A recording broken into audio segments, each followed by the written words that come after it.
Hello and welcome to Abhyudaya classes UP. तो आप सभी ने कमेंट में लिखा था कि मैम ईडीयू बीएड 116 का 5 प्राइमरी स्कूल सर्वे पर भी वीडियो बना दीजिए। तो आज इस वीडियो में हम इसी पर चर्चा करेंगे जो हमारा है 5 प्राथमिक विद्यालयों का भ्रमण तथा इसकी आख्या लिखना या तैयार करना। इस पर आज के इस वीडियो में हम चर्चा करेंगे। तो चलिए देखते हैं। हाँ, आगे बढ़ने से पहले अगर आप चैनल पर नए होंगे और अभ्युदय क्लासेज यूपी को सब्सक्राइब नहीं किया होगा तो प्लीज़ एक बार से चैनल को लाइक शेयर एंड सब्सक्राइब अवश्य ही कर दीजिएगा। और हाँ, चैनल पर आपको डाइट बीआरसी इन सभी के भी जो हमारा स्पेशल स्कूल है ईडीयू बीएड 116 जो हमारा कोर्स कोड है उसके सभी क्वेश्चन जो हमारा डाइट बीआरसी स्पेशल स्कूल जो भी प्रोजेक्ट फाइल है ये सभी आपको साक्षरता स्वच्छता आदि इन सभी पर आपको चैनल पर वीडियो मिल जाएगा।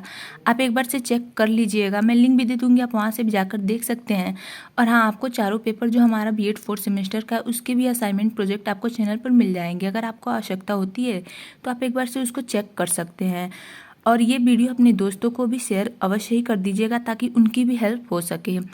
ठीक है, तो चलिए देखते हैं। विद्यालय भ्रमण का संप्रत्यय। सबसे पहले तो हम इसका कॉन्सेप्ट लिखेंगे। 5 हम लोग प्राथमिक स्कूल का सर्वे करेंगे, उसका सबसे पहले कॉन्सेप्ट लिखेंगे कि विद्यालय भ्रमण का संप्रत्यय क्या होता है, इसका उद्देश्य क्या होता है। तो इसका सबसे पहले हम संप्रत्यय लिखने से पहले एक चीज़ आपको बता दें कि आप 5 स्कूल का सर्वे करेंगे, 5 प्राथमिक स्कूलों का। वो आप अपना नाम अपने हिसाब से चेंज कर लेंगे क्योंकि इसमें जो दिया गया जरूरी नहीं है आप भी उसी स्कूल का सर्वे करने गए होंगे। तो आप जिस स्कूल का करेंगे आप वो स्कूल अपने हिसाब से चेंज कर लेंगे। और हाँ, इसमें हम 5 स्कूल का सर्वे करेंगे तो वो हम उसके हिसाब से जो भी स्कूल है उसमें क्या क्या सुविधाएं हैं, कैसी शिक्षा व्यवस्था है, कैसी शिक्षण प्रक्रिया चलती है, इन सभी पर उसमें हम लिखेंगे। तो आप अपने हिसाब से जो भी थोड़े बहुत चेंजेस होंगे स्कूल का नाम वगैरह वो आप अपने हिसाब से और जगह जहाँ पे होगा वो सब आप अपने हिसाब से चेंज कर लेंगे। ठीक है, तो यहाँ पे हम देखेंगे सबसे पहले विद्यालय भ्रमण का संप्रत्यय। विद्यालय भ्रमण का अर्थ है कि विद्यालयों में जाकर उसकी वास्तविक परिस्थितियों का निरीक्षण करना तथा अवलोकन और अनुभव द्वारा ज्ञान प्राप्त करना। विद्यालय भ्रमण में छात्रों को वास्तविक परिस्थिति में ले जाकर विषय का व्यवहारिक तथा प्रत्यक्ष ज्ञान दिया जाता है। शिक्षा एक निरंतर विकसित होने वाला क्षेत्र है जिसमें आए दिन परिवर्तन तथा नवीनीकरण हो रहा है।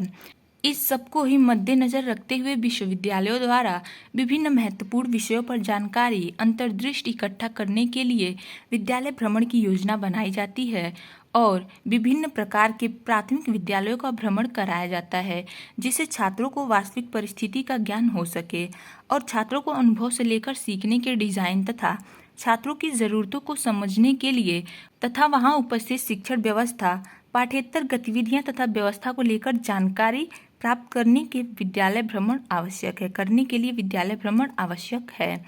ठीक है, इसमें आगे लिखेंगे हम विद्यालय भ्रमण करने से शिक्षकों, विद्यालयों, प्रशासकों और नीति निर्माताओं को उनके संस्थानों, कार्यक्रमों और नीतियों के बारे में बहुमूल्य प्रतिक्रिया इकट्ठा करने में मदद मिलता है। विद्यालय भ्रमण करने से छात्रों, शिक्षकों और कर्मचारियों के लिए सीखने के तथा कार्य करने के अनुभव की जानकारी प्राप्त होती है। ये हो गया हमारा विद्यालय भ्रमण का कॉन्सेप्ट, यानी कि उसका संप्रत्यय क्या है वो हम लिखेंगे। फिर इसका उद्देश्य हम लिखेंगे, विद्यालय भ्रमण के क्या उद्देश्य हैं। विद्यालय भ्रमण करने से हमें विद्यालय के अनेक प्रकार की गतिविधियों का पता चलता है। विद्यालय भ्रमण के निम्नलिखित उद्देश्य हैं। अब इसको हम पॉइंट्स में लिखेंगे। सबसे पहला पॉइंट है विद्यालयों के बारे में सूचना प्राप्त करना। दूसरा है विद्यालय में मूल सुविधाएं जैसे भवन, कक्षाएं, पीने का पानी, बिजली आदि की जानकारियां प्राप्त करना या एकत्रित करना। विद्यालय में उपस्थित विद्यार्थियों एवं अध्यापकों, कर्मचारियों आदि की जानकारी प्राप्त करना। चौथा है हमारा वहाँ पर विद्यार्थियों एवं अध्यापकों हेतु फर्नीचर योजनाएं एवं लाभार्थी विद्यार्थियों की चिकित्सा जांच तथा टीकाकरण की उपलब्धता का भी मूल्यांकन करना। नेक्स्ट है कक्षा संख्याओं का नामांकन करना। विद्यालयों में सभी स्तरों पर विद्यार्थियों की संख्या ज्ञात करना। नेक्स्ट, विद्यालय में उपलब्ध खेल का मैदान, शिक्षण अधिगम सामग्री आदि के बारे में जानकारी प्राप्त करना तथा विद्यालय में आने जाने वाले छात्रों की सुविधा तथा छात्रों की स्कूल यूनिफॉर्म तथा मध्याह्न भोजन की व्यवस्था का भी पता लगाना। और नेक्स्ट है हमारा आखिरी, विद्यालय की स्वच्छता, विद्यालय व कक्षा में अनुशासन की व्यवस्था देखना। ये हमारा विद्यालय भ्रमण के उद्देश्य हो गया। अब इसके बाद हम लिखेंगे जो भी हमने 5 प्राथमिक स्कूलों का भ्रमण किया उसके नाम लिखेंगे पाँचों के। भ्रमण हेतु विद्यालयों का चयन, या आप अपने हिसाब से आप जो भी 5 स्कूलों का भ्रमण करेंगे, सर्वे करेंगे, उसका नाम आप लिख लेंगे जिसका भी आपने किया होगा। ठीक है, ये नाम और जहाँ इसका जगह होगा, स्थान, जिस स्थान पे ये स्कूल होगा उस हिसाब से आप थोड़े बहुत जो भी चेंजेस होंगे ये आप इसमें अपनी फाइल में कर लेंगे। ठीक है, आगे हम देखते हैं। अब इसके बाद हम लिखेंगे प्रथम विद्यालय भ्रमण की आख्या।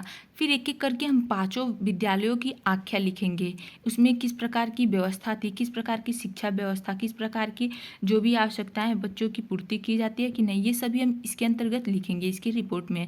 तो सबसे पहला है प्रथम विद्यालय भ्रमण की आख्या। ऐसे करके हम पाँचों विद्यालयों का लिखेंगे। आप यहाँ पे देख सकते हैं पहला जो विद्यालय है उसके भ्रमण की आख्या यहाँ पे लिखा हुआ है। एक बार आप स्क्रीनशॉट लेंगे, फिर हम आगे बढ़ेंगे। यहाँ पे ये प्रथम विद्यालय के बारे में सब कुछ है कि ये कहाँ पर स्थित है। ठीक है, ये सभी चीज़ें हैं, उस वो स्कूल कैसा है, कितने मंजिला है, ये सभी इसमें आप लिख देंगे। वातावरण उसका कैसा है, ठीक है, कक्षाएं कितनी है, किस प्रकार की व्यवस्था है, ये सभी आप लिखेंगे। फिर लिखेंगे विद्यालय में उपलब्ध संसाधनों का विवरण, ये हमारा हेडिंग हो जाएगा। इसमें लिखेंगे मतलब कि इसमें क्या क्या विद्यालय में संसाधन उपलब्ध हैं उसका विवरण इसमें आप लिखेंगे। जैसे इसमें लिखा हुआ है इस विद्यालय में, एक प्राथमिक विद्यालय में उपलब्ध संसाधनों के अनुरूप सभी प्रकार के संसाधन उपलब्ध हैं। अब इसको पॉइंट्स में लिख देंगे, जैसे छात्रों को बैठने के लिए सुव्यवस्थित फर्नीचर की व्यवस्था है, स्वच्छ पेयजल तथा शौचालय की भी व्यवस्था है। नेक्स्ट है हमारा थर्ड पॉइंट, बच्चों को खेलने के लिए विभिन्न प्रकार की खेलकूद सामग्री व क्रीड़ा स्थल की भी व्यवस्था है, प्रयोगशाला की व्यवस्था है, पढ़ने के लिए पुस्तकालय की व्यवस्था है व बिजली की भी व्यवस्था आदि, ये सभी चीज़ें हैं। आपको और भी कुछ चीज़ें इसमें ऐड करनी होंगी अपने हिसाब से, तो आप उसमें कर सकते हैं बेझिझक ही। फिर हम लिखेंगे विद्यालय की शिक्षण अधिगम व्यवस्था का विवरण, किस प्रकार की शिक्षण अधिगम व्यवस्था है उसके बारे में लिखेंगे। जैसे किसी भी बालक के मानसिक विकास में शिक्षण अधिगम प्रक्रिया एक महत्वपूर्ण भूमिका निभाता है। एक अच्छे शिक्षण अधिगम वातावरण में शिक्षक को नवीन विधियों का उपयोग करने की स्वतंत्रता होती है ताकि छात्रों को अपने ज्ञान का निर्माण स्वयं करने का अवसर मिल सके।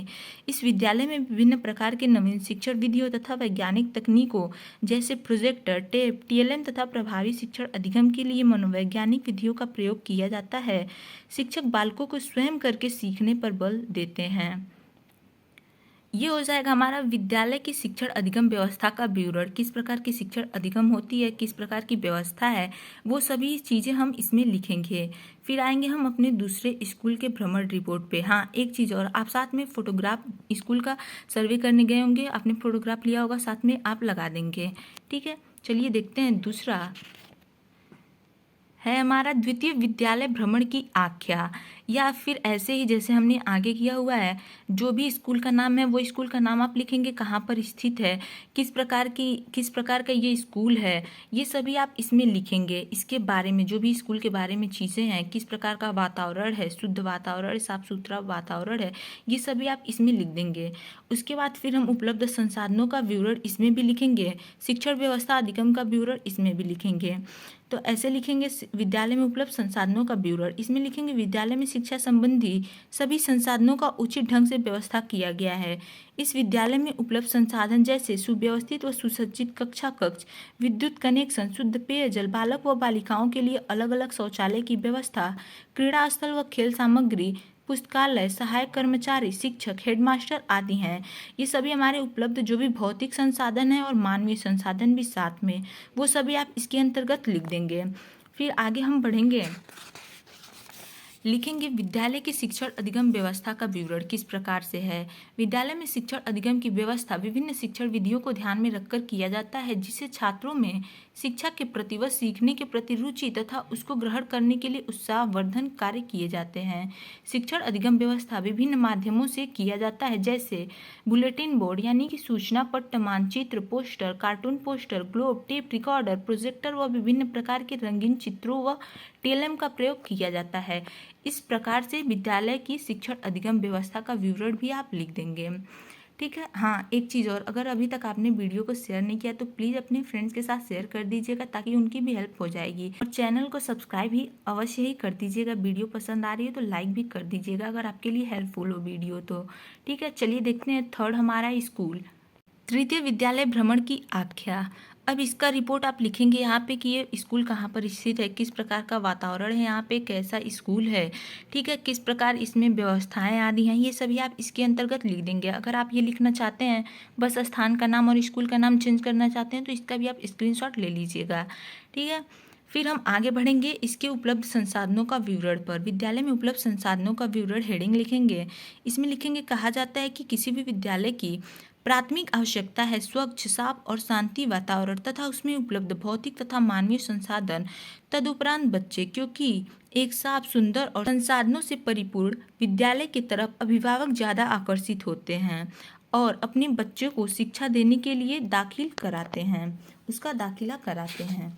आगे लिखेंगे, इस विद्यालय में उपलब्ध संसाधन खेल का मैदान, पुस्तकालय, स्वच्छ शौचालय, बिजली आदि हैं। इसमें आप और भी संसाधन, भौतिक संसाधन, मानवीय संसाधन जो भी हमारे यहाँ ऐड करना चाहते हैं तो आप कर लीजिएगा पॉइंट्स में। फिर हम लिखेंगे विद्यालय में शिक्षण अधिगम व्यवस्था का विवरण। इसमें लिखेंगे, प्राथमिक विद्यालय में बच्चे खेल के माध्यम से सीखते हैं, अतः शिक्षकों के द्वारा खेल विधि का प्रयोग किया जाता है।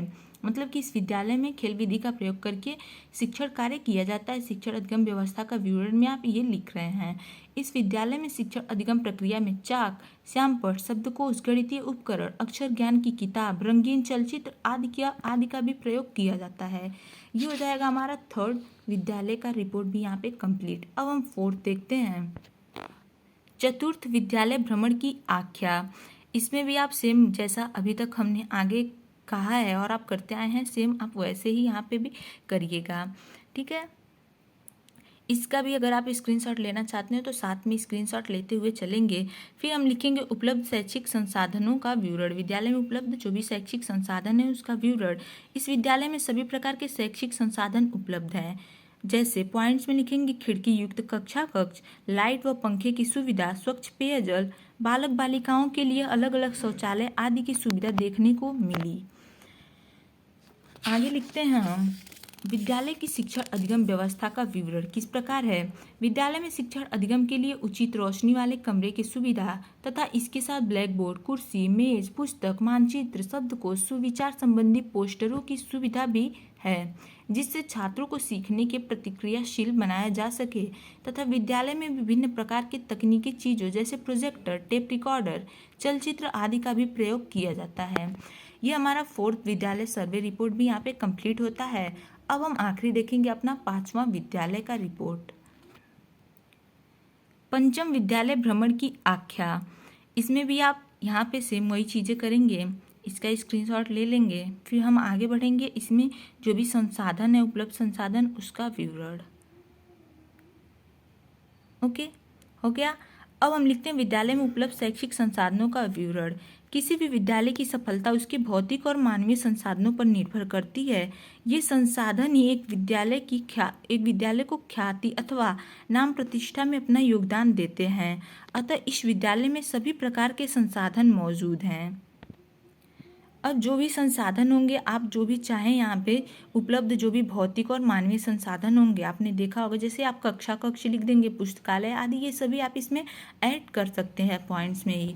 आगे बढ़ेंगे हम, विद्यालय की शिक्षण अधिगम व्यवस्था का विवरण। इसमें लिखेंगे, इस विद्यालय में शिक्षण अधिगम की व्यवस्था विभिन्न शिक्षण विधियों को ध्यान में रखकर किया जाता है, जिससे छात्रों में शिक्षा के प्रति व सीखने के प्रति रुचि तथा उसको ग्रहण करने के लिए प्रोत्साहित भी किया जाता है। एक अच्छे शिक्षण अधिगम वातावरण में शिक्षक को नवीन शिक्षण विधियों का उपयोग करने की स्वतंत्रता होती है, ताकि छात्रों को अपने ज्ञान का निर्माण स्वयं करने का अवसर मिल सके। इस विद्यालय में शिक्षण अधिगम व्यवस्था हेतु प्रोजेक्टर, टीएलएम, टेप रिकॉर्डर आदि का व प्रभावी शिक्षण अधिगम के लिए मनोवैज्ञानिक विधियों का भी प्रयोग किया जाता है। ये हो जाएगा हमारा पांचवें विद्यालय का जो भी शिक्षण अधिगम व्यवस्था है उसका भी विवरण।